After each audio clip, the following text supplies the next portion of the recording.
మరి నాగార్జున ఇప్పుడు అఖిల్తో శిశింద్రి లాంటి సినిమా తీశారు. ఆ తర్వాత మళ్ళీ ఎప్పుడు నాగార్జున సినిమా చేయటం కానీ ఏమి నేను వెళ్ళి చేస్తాను అని అడగలేదు, ఆయన పిలిచి చెయ్యనలేదు.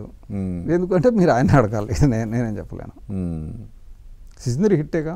అదే అందుకే అడుగుతున్నా. తెలీదు. నేనైతే మరి నేను ప్రయత్నం చేసి ఉంటే నేను కథ చెప్తాను మీ మీద అని, లేకపోతే అలాంటి ప్రయత్నం నేను చేయలేదు. నాగార్జున నాకు బాగా క్లోజ్ అప్పట్లో.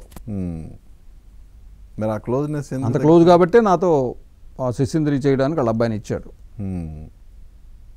మరి ఆ తర్వాత క్లోజ్నెస్ ఎందుకు గ్యాప్ ఎందుకు వచ్చింది అనేది తెలియదు.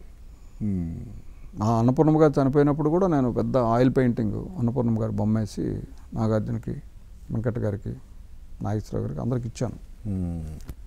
బట్ అంటే ఆయన దీనిలో ఏంటి మార్పు నాకు తెలియదు. ఓకే.